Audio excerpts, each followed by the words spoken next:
les gens, vous êtes déjà là, et bah c'est super. Voilà une bonne nouvelle. On va pouvoir commencer sans plus attendre cette première vidéo de 2025 en ouvrant ce petit colis de consommables somme toute banal. Mais on va surtout en profiter pour faire un petit tour des environs et puis de discuter un petit peu ensemble. Allez, c'est parti, générique.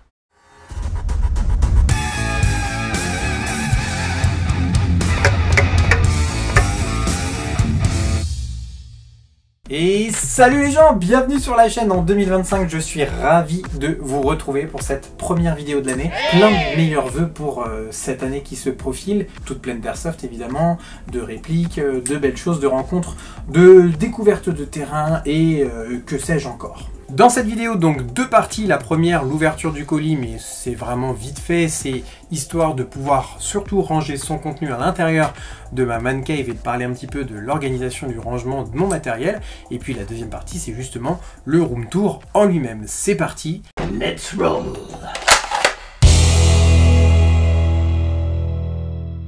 Pour commencer cette saison 2025 d'Airsoft, évidemment il fallait que je refasse le plein de consommables puisque les billes ça s'use, surtout quand on joue régulièrement, ce qui est mon cas, puisque j'étais pas très présent en termes de vidéos sur YouTube, mais j'ai été extrêmement actif sur les terrains en 2023-2024, ce qui fait que j'ai consommé pas mal de billes. Donc j'ai commandé ce petit colis sur Evike Europe avant que ce soit evike.com. Nous avons le bon de livraison, donc j'ai commandé 4 paquets de billes et ça commence bien avec un petit patch très rigolo, hexagonal en PVC, opérateur profile. Il s'agit d'un opérateur barbu, un peu comme moi en ce moment.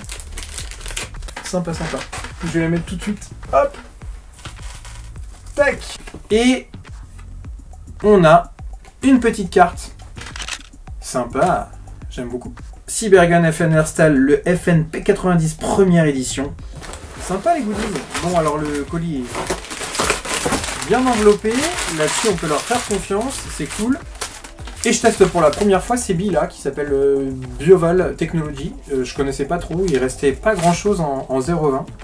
Bon, on va voir ce que ça donne. En tout cas c'est un sac qui est refermable comme les nouveaux formats là. C'est quand même très pratique pour verser. Et puis j'ai testé, alors j'en ai déjà ouvert un en fait, mais j'ai testé les Canik Superior Firearms, Canik de la même marque que les armes à feu, qui font aussi de la bille airsoft. Alors là c'est de la 0,25, j'ai aussi testé la 0,20 et franchement j'en suis très content. Donc voilà, je crois que c'est tout. Alors le troisième paquet de Canik, je l'avais déjà ouvert parce que j'en avais besoin pour mes parties évidemment d'airsoft. Et on peut jeter cette boîte. Bon, en tout cas, le colis Evike, pour ce qui est des billes et des utilitaires du genre gaz, etc., je recommande, c'est validé. Un petit chocolat peut-être? Faut en profiter. Je vous propose de faire un petit tour de ce que j'appelle l'atelier. Depuis le temps que je tourne mes vidéos ici, puisque je ne les tourne plus chez moi, à de très rares exceptions, eh bien je me suis rendu compte que c'était un petit peu secret et que voilà, c'était une manière de vous présenter un peu plus en ce début d'année le lieu de tournage et puis de rentrer un peu plus dans le détail de la chaîne. D'ailleurs au passage, vous avez sans doute remarqué que le nom de la chaîne n'est plus Soap Phoenix Airsoft Team, mais Soap Airsoft, ce qui ne veut pas dire que j'ai quitté la Phoenix Airsoft Team. Si vous avez regardé la précédente vidéo, vous savez que j'ai fait la rencontre de l'Airsoft Tactical Sport, que j'ai désormais rejointe en tant que membre actif et en tant qu'opérateur, pour mon plus grand plaisir, mon plus grand bonheur, hein, puisqu'on a une cadence de jeu qui est quand même très élevée, avec en plus de ça assortie de drill régulièrement, ce qui fait que la technique et les gestes, les réflexes d'équipe et individuels se travaillent en marge du terrain, ce qui est quand même une grosse plus-value sur le jeu Airsoft quand on s'approche de quelque chose d'un peu tactique, technique. Voilà, ce qui est mon cas, donc ça me correspond parfaitement. Du même coup, je me sentais mal de garder le nom de la Phoenix Airsoft Team pour cette chaîne, dans la mesure où en fait je suis un peu un électron libre qui me promène un peu de ci de là et qui fait partie de l'Airsoft Tactical Team et qui garde un pied évidemment dans la Phoenix Airsoft Team. que je continue d'intégrer puisque les copains et moi on continue de jouer ensemble, d'ailleurs très souvent avec l'Airsoft Tactical. C'est juste pour une petite clarification, soyez pas étonnés si vous voyez ce changement. Ceci étant dit, vous allez pouvoir remarquer aussi que sur la page Instagram que j'ai vraiment mise à mon nom pour le coup. Alors cette fois-ci c'est pas Soap Airsoft mais c'est l'inverse, Airsoft Soap, parce que c'était déjà pris je pense sur Instagram. Mais là c'est vraiment une page que je dédie, alors j'ai gardé tout le contenu lié à toutes mes années au sein de la Phoenix, mais je vais vraiment m'orienter vers quelque chose de plus personnel, hein, c'est un peu égocentrique ce que je vais dire, mais plus centré sur Soap en lui-même, c'est-à-dire moi, l'opérateur au sein de l'ATS, l'opérateur au sein de la Phoenix, le joueur d'Airsoft dans sa globalité en fait. Le nom change, mais le contenu va rester à peu près similaire, même s'il va être un peu plus centré sur ma pratique personnelle de l'Airsoft. Voilà, les liens vers la page Instagram, mais aussi vers la page Facebook de la Phoenix sont en description de la chaîne, donc n'hésitez pas à aller y faire un petit tour. Et donc aujourd'hui on va ranger ces petites bibilles. Je vais vous montrer où est-ce que je les stocke. Allez c'est parti, venez avec moi, je vais vous faire le tour du propriétaire. Bah écoutez, on commence par l'endroit que vous connaissez le mieux, qui est ce panneau en fait directement posé sur un mur, vissé à un mur hein, avec des chevilles, voilà, sur lequel vous avez des velcro qui permettent d'accrocher une petite collection de patchs, hein. On n'est pas non plus chez un gros collectionneur de patchs, même si j'aime bien ça. J'essaie de trouver ceux qui me laissent le plus de souvenirs par rapport à des OP, par rapport à des copains que je rencontre, par rapport à des personnes, des personnalités, des gens que j'apprécie ou des équipes lors d'OP, de parties, etc. Donc vous voyez qu'il y a encore plein de places. Et évidemment, il peut être encore pimpé davantage, n'est-ce pas? Ici, il y a évidemment la petite table sur laquelle j'ai fait le début de la vidéo, avec le colis que j'ai ouvert, que je vais d'ailleurs ranger incessamment sous peu. Donc c'est parti. Alors ici on a le fameux rack à réplique que j'ai installé il y a déjà un petit moment avec sa fameuse dust cover. D'ailleurs ça va, c'est pas trop poussiéreux. Ce qui permet, première chose, ouais, ça fait du bruit. Ah, et ça fait les bras. Tac. Avec un astucieux système de paracorde, je peux retenir la bâche en hauteur afin qu'elle ne me gêne pas pour ranger et attraper mes répliques. C'est incroyable. Système D. Sur ce rack, derrière ce rack, un petit panneau USB 3 qui donnait un petit côté un peu armurerie de Call of Duty. Je ne sais pas si vous vous souvenez, dans les premiers Call of Duty, l'armurerie, il y a de l'OSB 3 partout comme ça, c'est assez sympa sur les pas de tir. Ça me faisait penser à ça, j'avais envie de faire un truc un peu sympa, un peu original comme ça. Bon là j'ai fait un passage de câble parce que j'ai branché une prise pour cette petite lumière sur le panneau ici d'outils qui me sert notamment au bricolage. Donc ça c'est vraiment cool d'avoir cette lumière en plus, surtout quand je travaille à cet endroit là pour nettoyer, graisser mes répliques, démonter mes répliques, etc. Donc ça c'est assez cool. Donc ici à côté du patch de la Phoenix, vous avez ma première réplique, celle-là, qui est un... C'est pas un M9, hein, c'est un PT92 de chez Taurus qui est une de mes répliques préférées, qui imite évidemment le M9. Hein. Je dois faire un épisode de spécial arme de poing là-dessus sur un format que j'avais plus ou moins conceptualisé il y a un petit moment et que j'ai jamais pris le temps d'aboutir. Cette réplique ne fonctionne plus puisque les chargeurs sont fichus, j'ai jamais réussi à les réparer et en plus de ça il manque des ressorts de nozzle. Donc le retour de la culasse ne se fait pas correctement. Je les garde uniquement en décoration parce que j'y suis attaché. C'est ma première réplique, ma toute première réplique, qui est une réplique de poing, avec un fusil à pompe qui a décédé maintenant depuis de belle durée. Donc c'est ma toute première réplique. Mon autre première réplique, mon AEG, figurez-vous qu'elle n'est pas là aujourd'hui. Je l'ai envoyé à l'atelier chez Spec Ops, un magasin... dont je vous avais peut-être déjà parlé quand j'avais fait de l'upgrade sur cette réplique pour Border War 10 The Beast Slayer en 2018 si ma mémoire est bonne. Donc je l'ai renvoyée à l'atelier parce que elle était toujours à 460 fps, donc injouable actuellement en France, et ce que je voulais c'était la downgrader pour pouvoir à nouveau jouer avec sur mes parties françaises, puisque j'adore cette réplique là. C'est une MEP15 de chez Smith & Wesson en King Arms que j'ai acheté neuve à l'époque chez Cybergun dans les années 2012-13, donc ça fait un petit moment. Voilà, donc j'y suis très attaché, elle fonctionne très très bien, full metal, elle est très réaliste, elle est assez lourde, voilà. Elle n'est pas là aujourd'hui. Voilà, donc à la place, vous avez un petit, un petit nerf pour les prochaines vidéos. Ma fameuse VZ que vous connaissez sans doute parce que vous avez vu un paquet de vidéos dessus, j'ai joué déjà beaucoup avec, j'ai même fait des gameplays avec. J'aime beaucoup cette réplique, elle est assez atypique, elle est très rare sur les terrains, elle est très peu fréquente. Bon, celle-ci c'est une version modernisée, mais il y a, d'ailleurs, je crois que j'ai jamais vu de VZ original non customisé, type le premier modèle, sur les terrains, même sur des parties un peu russo, ou voilà, ce genre de choses. J'ai pas vraiment vu de VZ. Par contre, celle-là, je crois que je l'ai vue une fois ou deux. Alors, la mienne, elle a un tube de cross M4, on aime, on n'aime pas évidemment, hein.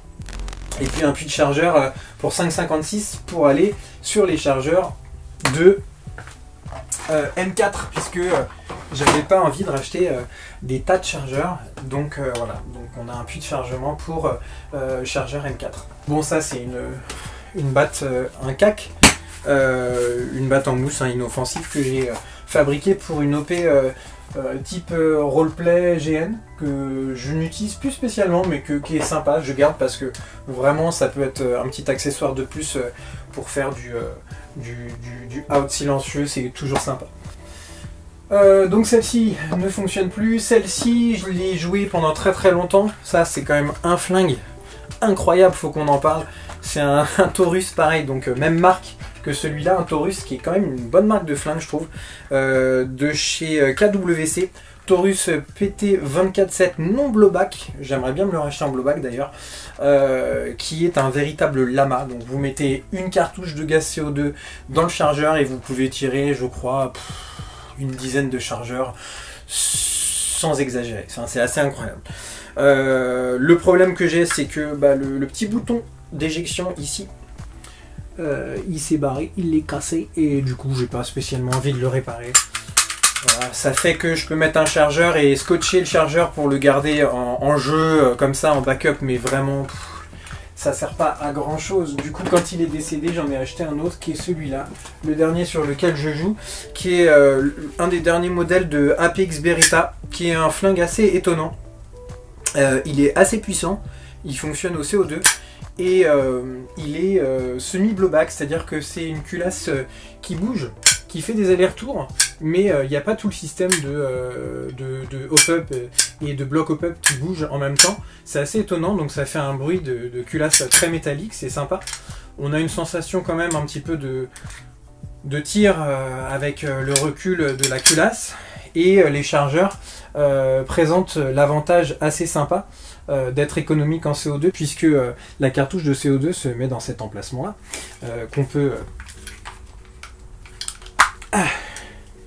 voir ici, avec cette espèce de cache de crosse qui loge en fait la cartouche de CO2, et les chargeurs, donc qui sont très inesthétiques, mais bon, ça c'est un détail, permet l'avantage d'être assez économique, puisque je mets une cartouche de CO2 pour la journée et pas plus, au lieu de 2 ou 3 quand on a 2 ou 3 chargeurs. C'est aussi la raison pour laquelle j'ai acheté ce flingue qui, en plus de ça, est extrêmement fiable. J'ai jamais eu de problème avec. Et puis là, on a le flingue que j'affectionne particulièrement, pas le joyau de ma collection, mais c'est un pétard que j'aime beaucoup, puisque c'est un modèle qu'on voit assez peu. Alors j'ai un copain dans la TS qui en a un aussi en noir, je crois. Islou, si tu regardes cette vidéo spéciale dédicace. Et celui-là, c'est le MEP9 Custom. Alors je me souviens plus si c'est le V ou le L. Le L c'est le long, donc celui-là ça doit être le V. De chez Smith & Wesson. Celui-là, c'est un flingue que j'ai acheté à Ding, de l'antre du dingo, Ding Chavez, donc je l'aime beaucoup, et Je l'apprécie beaucoup, c'est à cette occasion que je l'ai rencontré et qu'on a sympathisé. Si tu m'entends, Ding, coucou. J'espère que tu vas bien. Voilà pour les répliques. Il faut absolument que j'investisse dans une bonne caméra action cam pour fixer sur mon casque type GoPro, etc. Bon, c'est un budget que je n'ai pas, donc voilà. Mais il est important pour moi d'avoir une bonne image pour pouvoir notamment faire du gameplay, puisque c'est quelque chose que je fais un petit peu de temps en temps et que j'aimerais davantage faire pour notamment un nouveau format que je peux aussi un petit peu vous présenter là maintenant, auquel j'ai pensé. Je suis déjà en train de travailler sur d'innombrables parties que j'ai faites, notamment avec l'ATS ces derniers temps, sur des terrains que je ne connaissais pas, donc qui sont toujours assez sympas à faire découvrir. L'objectif ce serait ça, de ce nouveau format, de faire découvrir ces terrains, pas avec un gameplay piou piou piou piou piou, on mitraille dans tous les sens et on fait du frag à gogo avec des actions type Speedsoft, que je ne juge pas mais que je ne cautionne pas spécialement, mais plutôt en fait une découverte du terrain avec du commentaire de la partie en live par moi-même, qui visionne les rushs que j'ai évidemment calibrés et prédéterminés à l'avance de la vidéo pour parler de moments intéressants, d'endroits intéressants du terrain, pour pouvoir vous présenter ça et vous donner envie évidemment d'y aller, toujours dans une même optique qui est de vous faire voir un peu l'airsoft différemment et de vous donner envie de partager des choses qui soient sympas avec les autres. Donc voilà, pourquoi je parlais de ça? Ah oui, parce que je dois investir dans une bonne action cam. Dans cette zone là, qui est la zone du fond en fait du garage, eh bien on a différentes choses qui me servent surtout au bricolage et à l'entretien de mes répliques. Donc l'intérêt de ce petit panneau que j'ai monté, c'est que ce sont des petits bacs qui sont tous en fait utilisables en séparé pour pouvoir prendre le matériel et le mettre sur ma table de bricolage qui est ici. Voilà, les clés Allen, les micro-tournevis. Ici j'ai mes petites pièces d'airsoft avec notamment tout ce qui va être clé un peu atypique pour le tournevis, un connecteur déporté pour lampe.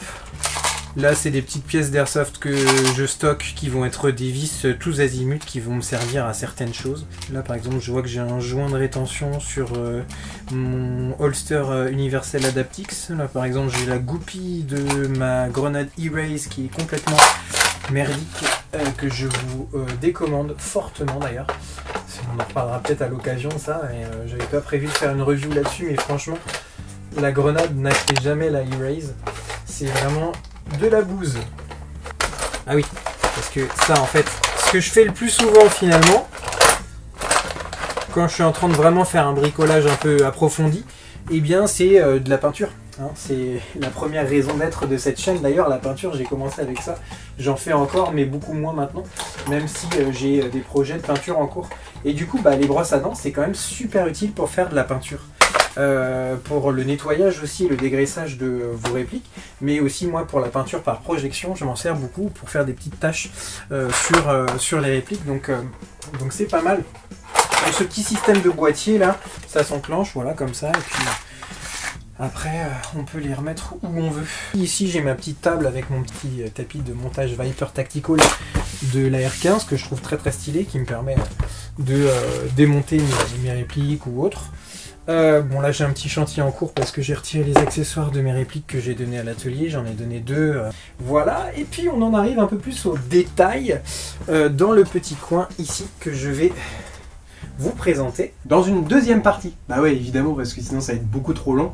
Donc vous allez vous dire, le gars, on l'a pas vu depuis 14 mois, qu'est-ce qu'il a foutu? Et puis là, il nous pond une vidéo de 3 heures dans laquelle il nous raconte sa vie. Donc on va s'arrêter là, puis dans le prochain épisode, vous pourrez voir tout ce qui va être sac, accessoires, first line, second line, chaussures, textiles, peinture évidemment, et puis toutes les petites choses dont on pourra un peu parler sur le coin qui est tout au fond de la man cave, dans laquelle j'ai des rangements spécifiques pour le matériel, si ça vous intéresse. En tout cas pour le premier volet, j'espère que c'était utile. L'objectif c'est que ça puisse servir à plusieurs d'entre vous. N'hésitez donc pas à partager la vidéo, hein. Ça fait de la vue pour moi, c'est toujours sympathique, et puis en plus de ça, ça me permet d'échanger avec des personnes si elles ont des questions, puisque je réponds toujours à vos commentaires quand il y en a. On se dit dans la prochaine vidéo, je vous promets, ce sera dans pas longtemps.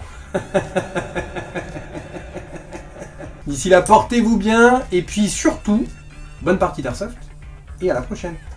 Ciao!